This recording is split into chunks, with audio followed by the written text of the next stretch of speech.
Segunda parte do consultório desta sexta-feira. Agora falamos sobre oftalmologia. Recordar que vai poder tirar dúvidas em direto na terceira parte, como é habitual, sobre a especialidade de psicologia. Vamos na terceira parte também falar sobre medos e fobias. 225-083-204 é o número para o qual pode continuar a ligar para ficar inscrito e poder tirar a sua dúvida a seguir ao próximo intervalo. Consultório@portocanal.pt é o endereço eletrónico para deixar comentários ou questões por escrito. Cumprimentar a nossa segunda convidada desta tarde, a doutora Teresa Painhas, oftalmologista da Iberoftal na CUF Porto.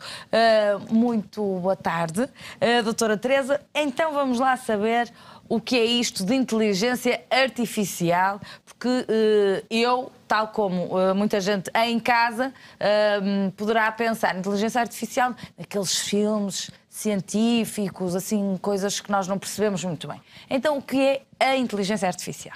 Boa tarde, Rafael. Antes de mais, quero agradecer o convite para estar aqui a falar de inteligência artificial, que é, sem dúvida, o tema quente do momento, e cumprimentar os telespectadores.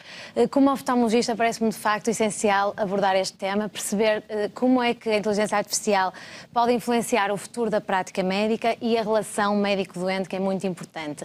E realmente, há uns anos atrás, pensávamos na inteligência artificial como nos filmes de ficção científica, em que a máquina criada pelo homem tentava exterminar a nossa espécie para dominar o mundo.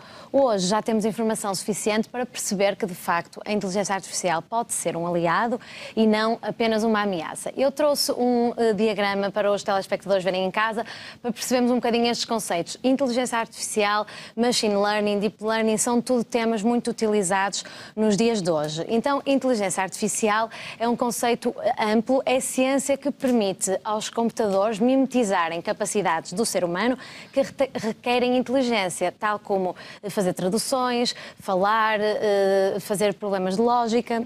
E machine learning é um subtipo de inteligência artificial, se puderem passar o diagrama aos telespectadores. Vamos começar a passar as imagens. Então, é um subtipo de inteligência artificial que vai utilizar técnicas que permitem aos computadores aprender e melhorar ao longo do tempo. Tal como ensinamos as crianças a aprender, vamos então dar informação a estas máquinas. Porque as máquinas não são como nós que vamos aprendendo, não é? Então tem que ser o humano a começar a pôr a informação lá para dentro. Isso é essencial, ou seja, neste tipo de machine learning, para a máquina aprender, vamos ter que lhe dar a informação e muito depois bem. Ela própria consegue criar as suas regras.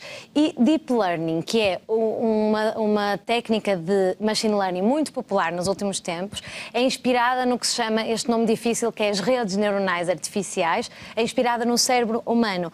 E o que é que, qual é a vantagem disto? Então, é semelhante aos neurónios do cérebro humano, mas tem um nível de processamento muito mais rápido. Eu trouxe aqui um exemplo de... Porque a inteligência artificial tem que trazer algum benefício, obviamente, não é, doutora Teresa? Sim. Senão era um trabalho em vão, sem não é? dúvida, claro que sim, não é? O facto de, apesar de ser inspirada no nosso cérebro, vai conseguir fazer processamento, sobretudo quando se trata de grandes quantidades de dados, consegue fazer um processamento muito mais rápido. E depois ainda vamos querer saber o que é que isto tem a ver com a oftalmologia. Exatamente. Muito bem. Eu queria então mostrar o diagrama que trouxe, como podemos ensinar a um cão a distinguir. É o seguinte, como podemos ensinar a distinguir, exatamente. Isto é um algoritmo básico de Deep Learning, em que vamos ensinar então à máquina a distinguir um cão e um gato. E o que é que vai acontecer? Vamos então mostrar muitas imagens, milhares de imagens de gatos, milhares de imagens de cães, e o que vai acontecer é que então o aparelho vai perceber qual é a diferença, ou seja, as orelhas são diferentes, um tem bigode, outro não, e se nós mostrarmos uma imagem diferente de um cão e de um gato, ele sozinho, sem dizermos como, vai conseguir identificar. E, portanto, isto é bastante interessante. É um processo para explicar como é que se ensina e como é que se processa este depósito de informação, não é? Claro. Muito bem. E podemos pensar que a inteligência artificial é uma coisa recente, mas a verdade é que a primeira vez que se falou neste tema foi há mais de 60 anos, em 1956. O professor John McCarthy achava realmente que os computadores podiam mimetizar a inteligência humana. E realmente vemos que, hoje em dia, que ele tinha razão. Então, porquê é que houve esta grande explosão da inteligência artificial? Em primeiro lugar, porque hoje em dia, na era digital que nós estamos, todos nós produzimos diariamente uma enorme quantidade de dados, sem nos apercebermos, quando usamos as redes sociais, quando tiramos uma fotografia, quando vamos ao hospital, os registros clínicos, tudo isso gera o que se fala de Big Data. Além disso, então, os computadores cada vez mais têm potências melhores, não é? Houve um grande aumento do poder computacional e, em terceiro lugar, realmente, os cientistas, não é, conseguiram criar algoritmos muito mais inteligentes, ou seja, tudo isto fez com que haja esta grande explosão da inteligência artificial. E, obviamente, que a medicina fez uso destas capacidades, não é? E até a medicina avançou muito com todas estas competências. Sim, sem dúvida. Informáticas e eletrónicas, não é? Sim, sem dúvida. É assim, obviamente que quando se trata de situações tecnológicas há sempre alguns medos, mas a verdade é que Porque a medicina, no fundo, ao tratar pessoas, há sempre um receio, não é? Claro que sim. Quando não é uma pessoa, mas sim uma máquina. Sim, isso tem que ser tudo, obviamente, muito bem estudado. E sabemos hoje em dia que a inteligência artificial é extremamente boa quando se trata de um grande volume de dados e também, por exemplo, a inteligência artificial pode analisar um vasto número de registros médicos, de imagens e conseguir, a partir daí, traçar padrões que o nosso cérebro humano demoraria muito mais tempo a fazer. Uma das áreas que está em maior desenvolvimento é, de facto, a radiologia, exatamente por tratar de imagens, mas a oftalmologia, sem dúvida, está com um crescimento exponencial e cada vez mais vão surgindo aplicações em diversas doenças que nos permitem melhorar os cuidados de saúde. Mas é verdade que hoje em dia se fala mais de inteligência artificial do que há uns tempos atrás? Sim, isso sem dúvida, exatamente por esta explosão da inteligência artificial. E particularmente então na área da oftalmologia, o que acontece é que os algoritmos mais importantes estão na área da retina. E então, começando pela diabetes, que é uma doença que os nossos telespectadores conhecem bem, não é? E da qual falamos aqui muitas vezes. Exatamente, e esta doença atinge vários órgãos, um dos quais é o olho, que dá uma doença chamada retinopatia. A retinopatia é a principal causa de cegueira na população em idade ativa e, portanto, é fácil percebermos que é um grande problema de saúde pública. Então, o que é que vai acontecer nesta doença? O que vai acontecer é que os vasos vão sangrar, pode haver obstrução de vasos, não deixando passar sangue, pode sair líquido e tudo isto o chamado edema, e tudo isto pode nos levar a uma baixa de visão. E as diretrizes indicam que deve ser feito um rastreio anual aos doentes diabéticos. Se imaginarmos que há 1 milhão de doentes diabéticos, podemos ver de facto a carga que isto é para o próprio paciente, todos os anos ter que fazer um exame, e para o próprio sistema de saúde. Até porque os sintomas não são logo, por isso é que tem que se fazer esse exame, o rastreio. Sim. Porque os sintomas, muitas vezes, quando aparecem, já a doença já está desenvolvida. Exatamente. E a retinopatia é uma doença que tem critérios para rastreio. Portanto, em Portugal já foi implementado um rastreio. Qual é isto, um bocadinho para chegarmos aqui à parte da inteligência artificial? Em que é que isto consiste? O paciente tira fotografias à retina. Eu trouxe uma fotografia para mostrarmos um bocadinho como é que é essa fotografia da retina. Essa fotografia é tirada nos centros de saúde por um aparelho especial e depois essas imagens são enviadas para validação por oftalmologistas. Neste momento estão a ser criados sistemas de inteligência artificial. Portanto, é feito nos cuidados primários. Nos cuidados primários. Os centros de saúde estão equipados com este equipamento para poder enviar depois essa imagem. Para poder enviar esta imagem, exatamente. Muito bem. E o que os sistemas de inteligência artificial estão neste momento... Estamos a falar desta imagem? Esta imagem, isto já é um paciente com retinopatia diabética e esta imagem vai ser então enviada, os oftalmologistas vão triar, vão dizer quais os pacientes que precisam de ser avaliados por oftalmologistas e quais os que podem vir apenas dali a um ano. E então, vários grupos, particularmente grupos da Google, vários grupos têm se dedicado a estudar a inteligência artificial para detectar esta retinopatia diabética sem ser necessário validação pelo oftalmologista.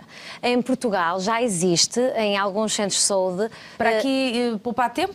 Sim, aqui o objetivo é uma coisa automática que, se conseguirmos treinar bem o sistema, ou seja, vamos mostrar às máquinas... Várias imagens, normais, exatamente esse sistema como de validação, exatamente como o cão e o gato, e o que vai acontecer é que, de facto, esses sistemas têm mostrado uma precisão tão forte como a validação por o ser humano. E foi já aprovado nos Estados Unidos, ano passado, o primeiro sistema de detecção automática que está a ser implementado realmente nos centros de saúde e permite, então, que, sem necessidade de validação humana, haja uma detecção da doença com 90% de sensibilidade. É bastante bom, claro que nós na medicina, não é, queremos os 100% de validação.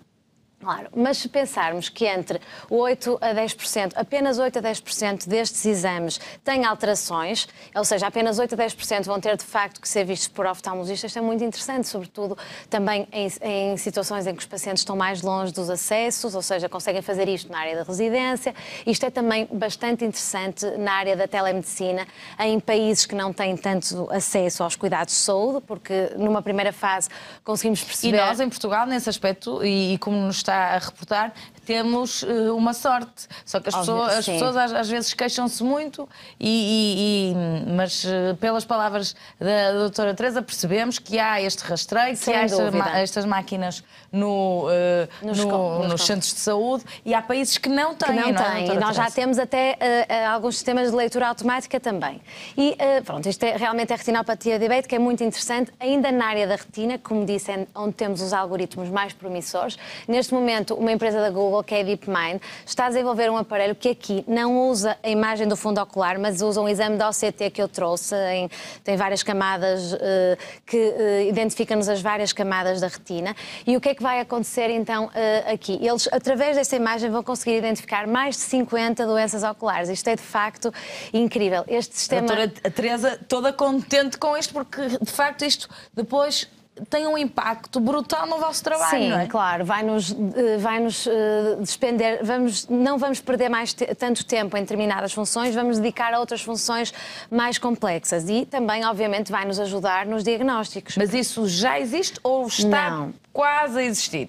Isto está praticamente a ser lançado para uso clínico. Neste momento está a ser testado num hospital em Londres, que é o Moorfields Eye Hospital, e quando compararmos os resultados com 8 exatamente, é este exame. É este exame? Exatamente, é o exame da OCT, é um exame não invasivo, é como se fosse uma ecografia, mas tem um método diferente. Vemos ali as camadas da retina. Estamos a ver as camadas a cores, não é? Exatamente. E o que este sistema nos vai permitir, se passarmos para o slide seguinte que eu trouxe, vamos ver então que este sistema usa dois algoritmos. Um deles diz-nos qual é a probabilidade do paciente ter determinada doença. Temos ali em cima um quadradinho onde ele vai nos dizer 90 e tal % de ter aquela doença, naquele caso é uma neovascularização, é uma neovascularização da coroide. E depois, a parte interessante disto é que ele vai nos explicar como é que chegou àquela conclusão, vai nos dizer, viu aquela hemorragia, viu ali líquido, ou seja... Não vai simplesmente não usa as suas regras, mas explica-nos o seu pensamento.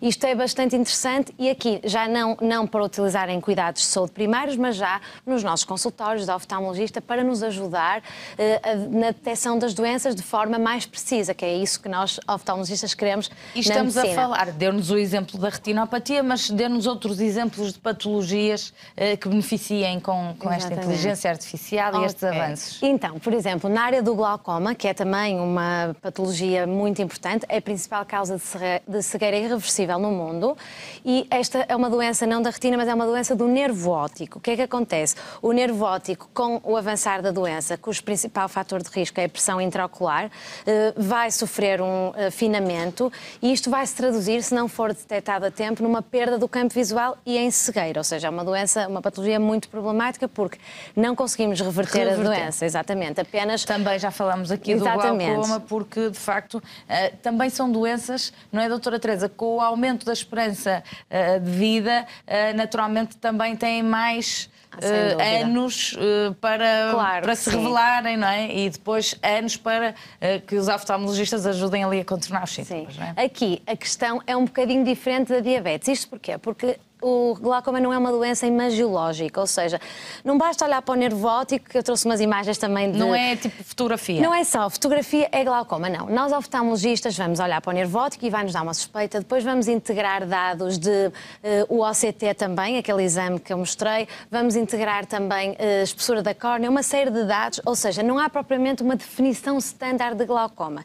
E, por exemplo, é fácil dizer isto não é glaucoma, isto é glaucoma, mas nos dois lados do espectro. Mas às vezes naquela zona borderline, não é? Que não acontece com a retinopatia. Há ali uma zona cinzenta. Sim, mesmo entre os oftalmologistas pode não haver muita concordância. Então, daí o grande potencial destes sistemas. Aqui, os níveis de validação estão ainda um bocadinho abaixo dos níveis de validação na retinopatia, mas já temos sistemas que, após integrar esta informação toda, ou seja, vamos ensiná-los a olhar para o nervo, associar com os exames e perceber depois de tudo isso o que é glaucoma e posteriormente, então, o que o sistema vai fazer é, olhando novamente para fundos de imagem do fundo ocular, vai-nos dar uma probabilidade de ser ou não glaucoma e... Em termos de probabilidade. Exatamente, ou seja, vai-nos ajudar na detecção. Mas aqui no glaucoma parece-me que a principal vantagem vai muito além do diagnóstico, vai sobretudo na progressão. Isto porquê, não é? Porque no glaucoma vamos ter esta perda do nervo, estreitamento do nervo óptico que se traduz em perda do campo visual. Se nós conseguimos fazer uma predição de quais os doentes que estão a progredir, isto é muito importante na nossa clínica e, acima de tudo, o algoritmo ideal, mas que ainda não está implementado, acredito que não falte muito, seria o que nos diria para determinado tipo de paciente qual é a pressão ideal que ele deve ter para não cegar. Ou seja, a pressão num doente é diferente na pressão de outro doente. E, obviamente, nós na clínica temos uma noção disso com base na idade do doente, como é que ele está a progredir, mas o algoritmo ideal, então, conseguirá, e penso que em breve irá dar-nos uma ajuda, de facto, à custa de deep isso é o que learning. ainda já existe, aquilo que a doutora esteve a descrever, ainda não está implementado bocadinho na clínica, mas já existem muitos grupos a fazer esse estudo. Isto é bastante interessante. Outra situação, o que eu falei até agora foram situações em que a inteligência artificial nos ajuda a fazer de forma mais precisa coisas que nós sabemos fazer. Então agora imaginem que a inteligência artificial nos ajudava a prever situações que nós não sabíamos que era possível olhar para o fundo do olho. Isto é de facto muito interessante. Coisas invisíveis... Coisas que à clínica, eu olhando, ao exatamente, médico eu olhando e para o num fundo exame do olho, clínico. Exatamente. E a propósito disso, foi publicado no ano passado, eu trouxe uma imagem do artigo que foi publicado, se puder mostrar aos telespectadores, é um artigo que permite prever fatores de risco cardiovasculares através de uma imagem do fundo do olho do paciente. Ou seja, este estudo debruçou-se sobre isto, analisou imagens de mais de 300 mil pacientes e conseguiu... Portanto, uma amostra muito grande, sim. E o que é que ele conseguiu, que predições é que ele conseguiu fazer? Então, conseguiu perceber a idade do paciente, que é uma coisa que eu, olhando para o fundo do olho, sei dizer se é um jovem e se não é, mas não consigo dizer, obviamente, a idade certa, e ele acertou com uma média, um erro de 3 anos. Também conseguiu dizer se o doente era fumador ou não, com 70% uma 70% de probabilidade de acertar. Conseguiu-nos dizer se era homem ou se é mulher, que é completamente impossível. Eu não consigo olhar para o fundo do olho e dizer isto. E, além disso, um valor médio da hemoglobina glicada, que é um exame que envolve agulhas, ou seja... Mas o olho da mulher e do homem é, de facto, diferente? Aí está. Nós, oftalmologistas, não conseguimos ver, mas estes sistemas conseguem avaliar. Nós, antes de pô-los a testar, não é? Os investigadores forneceram informação. E então, os sistemas de Deep Learning vão avaliar pequenas diferenças de vasos, pequenas diferenças no nervo óptico e conseguiram fazer estas estimativas. E conseguiram também predizer qual era o risco do paciente ter eventos cardiovasculares, ou seja, situações ameaçadoras à vida, como infartos, situações desse género. Também, mediante a pressão do próprio olho, não é? Aqui é simplesmente com a imagem do fundo ocular. Isto é muito interessante mesmo, porque está numa fase... E ajuda outras especialidades, exatamente. Claro que isto são resultados ainda muito preliminares, claro, mas imaginem que sem picar, sem termos que fazer análises, sem termos que fazer exames mais invasivos, com uma fotografia do olho, conseguíamos predizer tudo isto, não é? Isto é de facto... É extremamente interessante. E pronto, isto de facto são só exemplos, porque estes são os que estão mais avançados um pouquinho, mas já temos várias situações em outras áreas do olho, na patologia da córnea, em diagnóstico da retinopatia da prematuridade, em várias doenças também da retina, a doença macular, que é uma doença que os pacientes fazem injeções e consegue-se de alguma forma fazer uma estimativa do tempo que nós precisamos entre injeções, ou seja, as injeções necessárias para não haver progressão, porque realmente cada vez mais com esta enorme base de dados, os algoritmos de inteligência artificial conseguem predizer situações que se calhar se tivéssemos uma amostra de 30 doentes não conseguiríamos, não é? Portanto, certo. Isto é de facto extremamente... Tem a ver com também esta quantidade ao nível dos dados, não é? Exatamente. É esta também a grande diferença. Agora perguntava-lhe, na cirurgia, ao nível oftalmológico, já temos robôs a operar, vamos dizer assim? Então, é assim... Porque há máquinas que já fazem isso noutras especialidades. Exatamente, aí está. Há um aparelho chamado Da Vinci, que se diz cirurgia robótica. No fundo, não é a máquina a operar, não é? Isto utiliza-se na cardiologia, na cirurgia cardiotorácica, na cirurgia geral, na urologia, e é o cirurgião que utiliza, com os seus movimentos, está a controlar um sistema robótico que tem a vantagem de ter uma maior amplitude, tem 4 braços, mas, obviamente, quando o cirurgião para, a máquina também para. Na oftalmologia ainda não temos cirurgia robótica. O que temos é alguns algoritmos, particularmente na cirurgia de catarata, que é a cirurgia que mais se faz. Sim, exatamente. Hoje em dia, não é? Na cirurgia de catarata. Tornou-se mais corriqueira, porque também é menos invasiva hoje em dia. Mas e... com muita diferenciação. Sim, claro, é uma cirurgia é a cirurgia que nós oftalmologistas mais fazemos. E o que é que nós conseguimos com a inteligência artificial? Conseguimos fazer uma previsão da lente, nós tiramos a catarata nessa cirurgia e vamos substituí-la por uma lente que permite o paciente ver. E aqui estes algoritmos permitem predizer de forma muito precisa, com 100% de eficácia, qual a lente a implantar, ou seja, utilizam de facto estas bases de dados para fazer um cálculo praticamente com 100% de eficiência, o que é de facto muito bom, mas ainda não temos de facto os robôs a operar. Vantagens para o paciente, já nos disse. Uma delas é, por exemplo, o exame fotográfico, não é? Que permite fazer diagnósticos sem ter que haver exames mais invasivos, vamos dizer assim. Mas quer-nos enumerar outras vantagens que para o paciente haja com esta inteligência artificial? Eu penso que a primeira vantagem é termos uma medicina mais personalizada, ou seja, o que funciona para a maioria dos pacientes pode não funcionar para aquele paciente em específico. E, portanto, tudo isto permite-nos a indicar naquele paciente o que é que vai resultar melhor, não é? O que é que será mais eficiente. Também vamos ter mais precisão, de facto, no diagnóstico. Vamos ter também uma redução dos custos, que também é essencial numa situação em que os custos com a saúde têm aumentado de forma muito significativa e também, obviamente, o maior acesso aos cuidados por peritos, ou seja, vamos perder se calhar menos tempo com coisas que não são tão importantes, que podem ser feitas pela máquina de uma forma mais automática e vamos dedicar à arte da medicina, ou seja, a discutir as situações com o paciente, as situações mais complexas, a sermos mais criativos e, portanto, isso é muito importante. Deixar aquelas situações mais como se fosse burocráticas, coisas que a máquina pode fazer e que até faz melhor que nós, às vezes. Exatamente. Mas portanto, essas são vantagens. Exatamente, claro. Agora, como... E contras. Exatamente, era isso.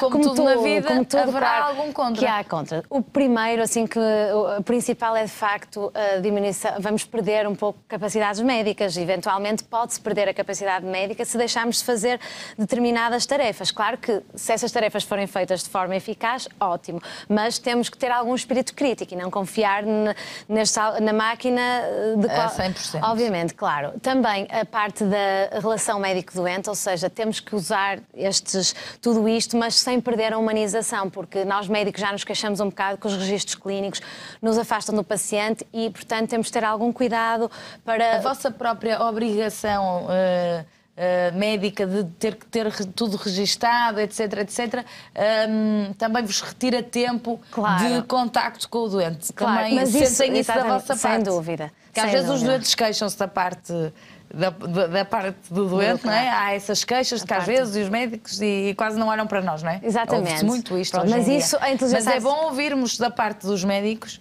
que também vos retiram esse tempo a algumas, sim, sem dúvida.